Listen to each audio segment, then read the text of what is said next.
Okay, today is May the 30th, 2023, and I've got the prettiest little Fender amplifier in here. I'll turn it around and show you the front of it in a minute. But I don't work on these as a routine anymore, but there is one musician here in town I still work on his stuff sometimes. And he says that this one has tinnitus. I said, okay. That it just doesn't quite please his ear. Seems to, well, whatever tinnitus in an amplifier is. I have a little bit of that in my ears all the time, quite honestly. This isn't wholly scientific, but it's not completely subjective either. I'll try to show you how this thing actually looks on an oscilloscope and a spectrum analyzer also. But this is how I'm trying to, you can see this thing modulating with my voice.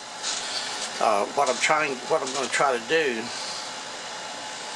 is, it's this first 12AX7 that's making it so sensitive. Right here. You hear that? Okay. Well, I have been pecking on tubes here all night. I got some beautiful tubes out here. Here's some just very strong RCA.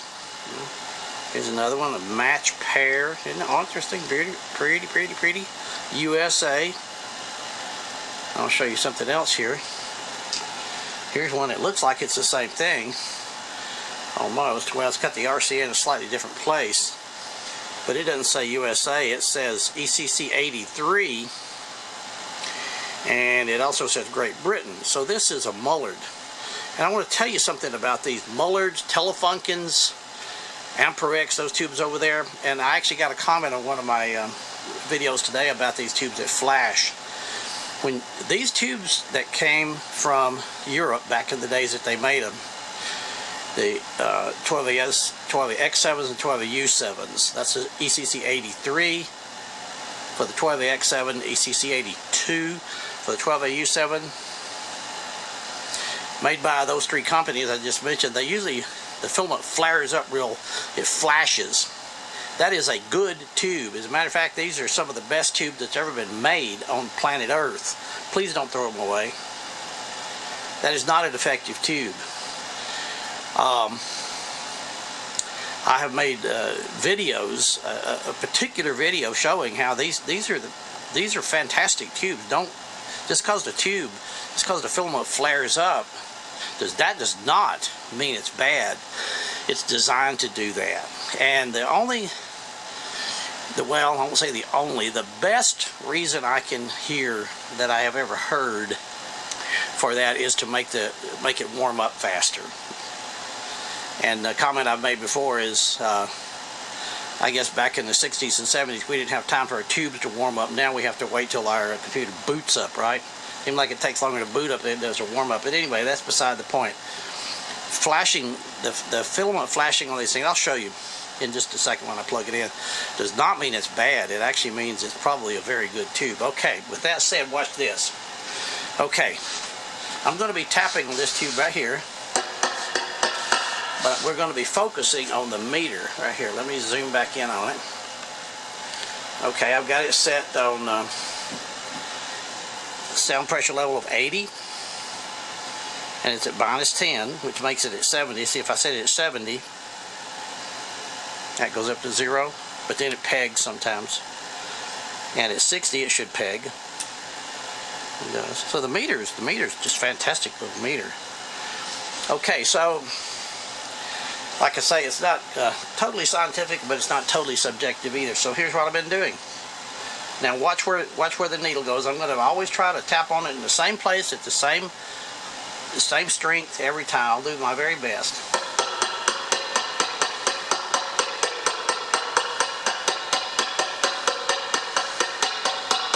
Somewhere between 4 and 6, I would say. All right, let's turn it off. Now I'm going to go to the best tube I have. Put this one up here. That's the original tube, by the way. All of the tubes that are in it apparently are original. And this is a groove tube. Let's see, I got the camera zoomed in. Got the camera zoomed in too far right now to show you things. They're all groove tubes. It's actually quite good.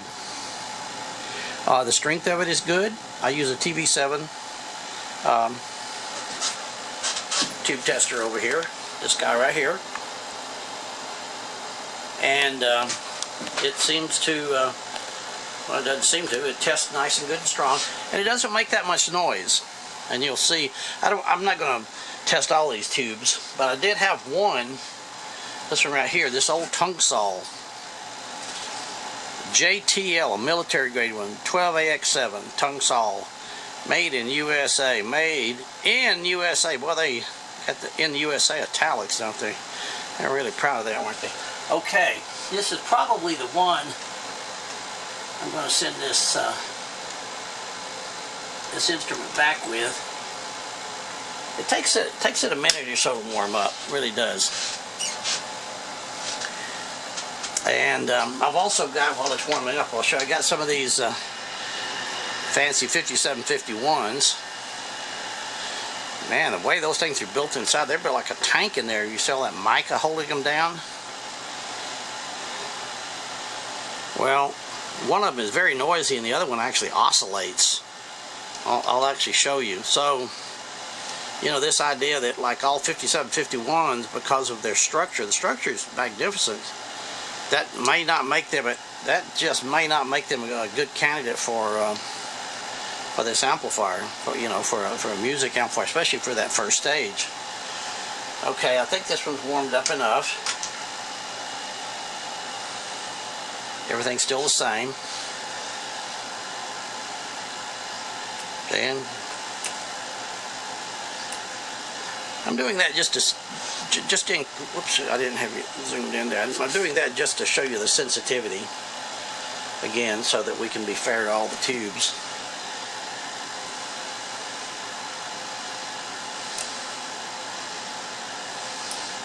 See, wholesale, the amplifier is not making any more noise, and now when I tap on it,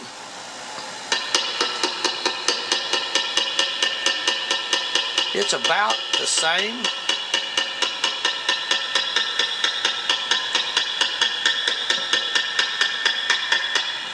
It doesn't seem to want to go up to 6 as often, so it might be 2 or 3 dB quieter, maybe.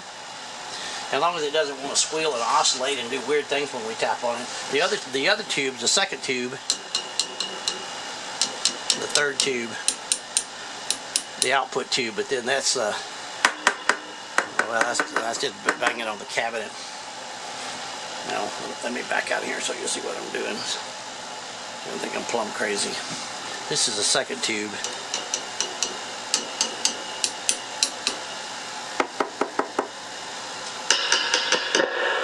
Whoa, I don't like that. But that tube is actually a little bit quieter, as far as I can tell. So I think that's what I'm going to send it back to him with. Let me turn it back off. Now let me show you what these 5751s do. Okay, that's the good one. There's the original one. There's all these RCAs and Motorola's and got lots of pretty Raytheons. They're just really pretty stuff, but they're no quieter. They're actually noisier than the groove tube. Okay, here's a 5751. Let's see what this one does.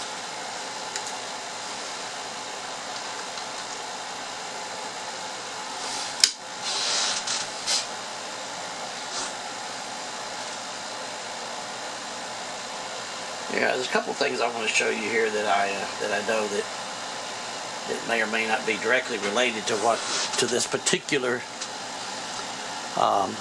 event of trying to find a quieter tube for that first 12AX7. Well, so far so good, huh? That's probably not the one that goes into oscillation, but let's see how quiet it is. Well, that doesn't work, does it? Listen. Hear it? Man, that's not going to work, is it? That's one of those high dollar 5751s. Let's do the other one.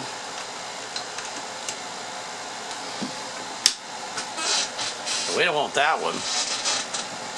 No, I'm not for or against any particular brand of tube, but the little groove tube is actually pretty good. It's one of the quietest ones. This one Tung Sol seems to be a bit quieter, but you know, doing all the rest of these, a lot of them are not that quiet. Okay, this guy's warming up. I think it's just a little bit noisier altogether because look, it's a little bit above 10.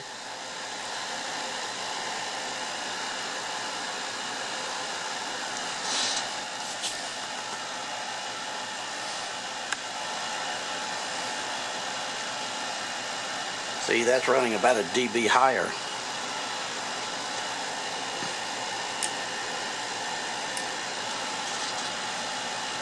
Just the overall background noise is higher.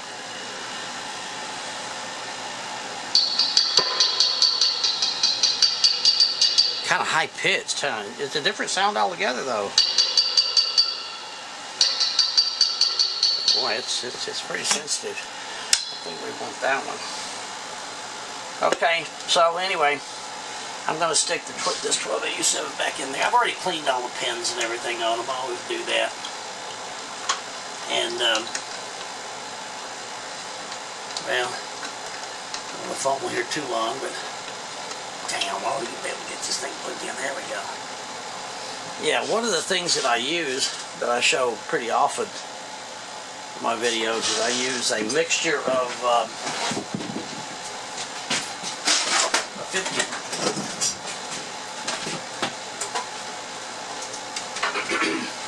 for cleaning, I use a 50-50 mix of this acetone, you know, this good stuff, and this 99.9% pure isopropyl alcohol.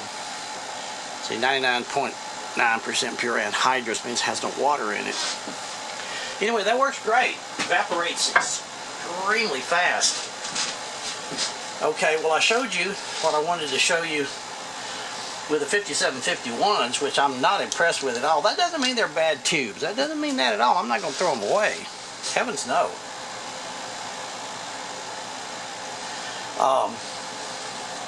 Well, I wanted to show you, let's see, that thing's turned off. This is the one we're going to put in there. I wanted to show you how that Muller tube flashes. Darn, now I've lost the blasted thing. Let's see, here it is right here. See right there, ECC 83. It says RCA, but you know they made tubes for each other back in those days, and they just rebranded them. I'm going to have to turn off the lights because I want you to see this. This is important. We really don't want to. I'm trying to get to the light here. There it is, right there. And I'm going to take the camera off so I can hold it and you can see exactly what I want you to see here. These filaments right here, when these filaments flash up, that's actually a good thing. Okay, watch when I turn it on. See there? That is not a bad tube. That's a beautiful little tube. I actually tested it. It was pretty quiet. It wasn't the quietest one, though. Not in that position. So that's why I'm not going to leave it in there. Okay? And I guess the last thing I wanted to show you is what do you do when you have tubes like this, 12AX7, 12AU7, that you can't tell. See this one right here? No, not that one. Where is it? This one, yeah. Here's one out of a Tektronix scope. When you really can't tell what it is, I mean, this does look like a clear top 12AU7. But you can plug it in, plug it into your tube tester. I never get it oriented right. And set it up for example, a 12AX7. You know, the pinout is the same. The only thing that's different about the 12AU7 and the 12AX7 in the setup is the bias. I use this new copy that I got off of eBay. So much easier for me to read. 12AU7, it's EV2 1030 or EV7 6080, and the bias is 24 for a 12AU7 and for a 12AX7 it's 12, but everything else is the same. B3, and then one is supposed to read 32 and the other one 56, I believe it is. So set it up for like 12. Set it up for a 12AX7. Wherever it is. Set it up for a 12AX7 with a bias of 12. And then test it. Okay? EV76080B. And then line adjust. It's a little bit low. Only got two hands here though. Got to get it about right. It's close enough. And then test this as a 12AX7. And a 12AX7 should read a minimum of 32. And it reads, oh boy, don't you wish it were all that strong. Now we got a lot of shadow in there. That tells you right there that's probably not a 12AX7, because the 12AX7 has a whole lot more gain. You know, the grid structure of the 12AX and 12AU7 is what determines the gain of it. The grid structure of a 12AX7, if you could see it, is finer wire, closer together than a 12AU7. So then you would say, well, I don't think that's a 12AX7 because it's way too strong, so we go back over here and change the bias to 24. And then test it, and it should be at least 56. Well, it still reads nice and strong, doesn't it? It still reads good and strong. Well, that's those clear tops for you. They're actually darn good. But I hope you see what I mean. This is, you can think about this as bias voltage. Maybe that literally is bias voltage. I don't know that. That's something, you know, that's particular to this tube tester. But the lower this voltage, if you set it down to 0, watch what's going to happen. See, it goes way up. And we'll set it at 12. It's there. Not much, huh? 24. Oops. Still real nice and strong. I'll set it up to 50. Well, see, 50 cut the tube off almost. 30. I mean, I'm just doing this just for fun, but the point being, the lower you set the bias, if you set the bias low on a 12AU7, it's going to register really, really high. If you set the bias high on a 12AX7, probably not going to wiggle at all. Let's plug a 12AX7 in there and see. Here's a good strong one. If we put this one in here and set the bias at 24 for a 12AU7, what's it going to do? Sorry, we got to let it warm up every time. That's tubes for us, huh? Gotta let them warm up. And we got it set at 24, and it says, well, so that one's not a very strong one, is it? I haven't tested that one. Darn, let me get one that I've tested that was strong. Something that I can depend on. Sorry for the... Okay, here's a known good 12AX7. It reads like 40 and 40. I've actually got it written on there. Okay, 12. Set it at 12. All of you may know this, I don't know, but if you're new to tube testers, you may not know this.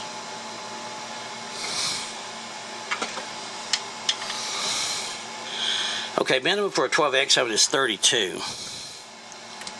See there, this was measuring, because it's warmed up, it's measuring 37. 37. But if I run it up to 24, like for a 12AU7, it's going to measure real low, because it's got a lot of gain in it. The gain of a 12AX7 is like 100. And if you start making the bias more negative, which apparently this is, these must be more negative values, then it's going to cut the tube off and it's going to measure real low. I think it's easier to see on a 12AU7 though. Yeah, there it is, running up there, finally warming up to about 38. Hope that makes sense. Okay, so this is what I'm going to go with. Oh yeah, I did want to show you some other thing. Okay. Without stopping it, let's see, we got the green one there, so let's take the red one here. Let's pull this wire off right there. Excuse me for the craziness here, and let's put that on there. Okay, now look here. Let's look at this. Let's look at what it looks like on an oscilloscope. Just a regular oscilloscope. It's pretty. I mean, I guess I got the gain up on the scope really high too. Let's turn it down. Okay, I need to turn it the other way. So it's not quite so crazy high. Yeah, see there? Wow, isn't that something? Now look at it here on a spectrum analyzer. Yeah, I wanted you to see this. It is noise. I gotta, let me put a different light on here. Let's put this light on here. God, lights and glare. Let's turn that one off. Maybe that'll be a little bit better. Okay. Okay. Here, I need to put it back on the tripod.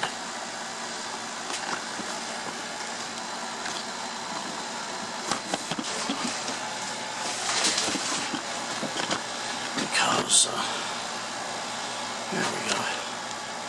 Okay, watch this. I'll start tapping on it. You're not going to be able to hear it because I got it off the speaker. Look at that noise.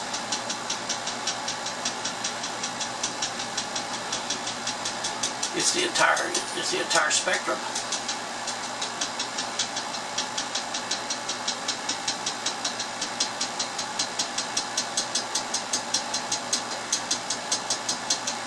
I was doing that a while ago with all of the tubes too, and it would be. I mean, that's just where we've got the gain set, of course, on the spectrum analyzer. This is the Hewlett-Packard 3580A.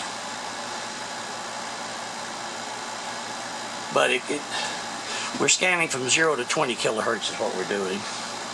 We're scanning 2 kilohertz per division, 2, 4, 6, 8. This is 10 kilohertz in the middle. If we scan 5 per division, then we're going to scan from 0 to 50 kilohertz. This way it starts all over here and I'll start tapping.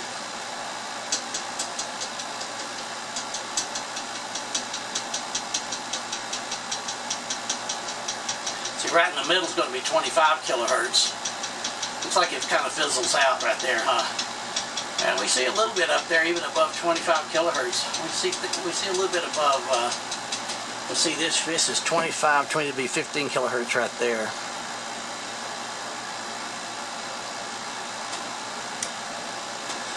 So that noise covers the entire spectrum.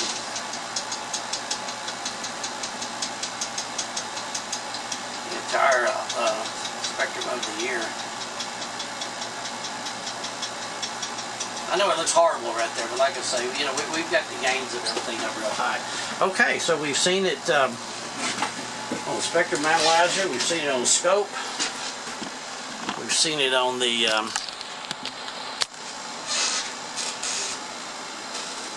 sound meter, and I think that's about where I'm going to leave it for right now and call it good. Oh yeah, I wanted to show you the front of this thing. It's a real pretty little amplifier. Let's see if I can turn it around without crashing the entire place. Let's see, let's turn that off. Let's take that off. Let's turn it off.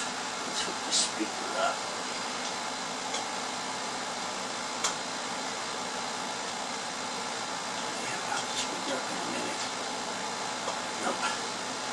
Hooked up. Let's get some of this stuff out of the way. This is a Fender, one of them.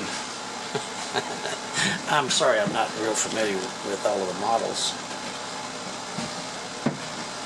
It's a Fender model. You guys know what it is. Here's the back of it. It comes with, I believe, the owner said it even had the tube tamer in it, and that's what this is right here. It's got a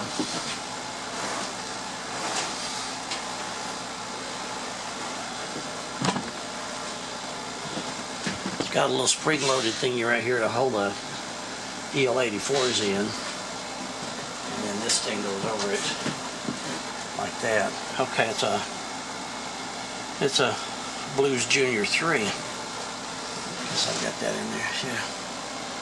So anyway, I'll have him over here, and the final approval is the musician. We can measure it all we want, and with the oscilloscopes and the spectrum analyzers and sound pressure level meters and everything else, but if it doesn't satisfy the musician, then it's still not right. Well, thanks for watching. Y'all stay safe.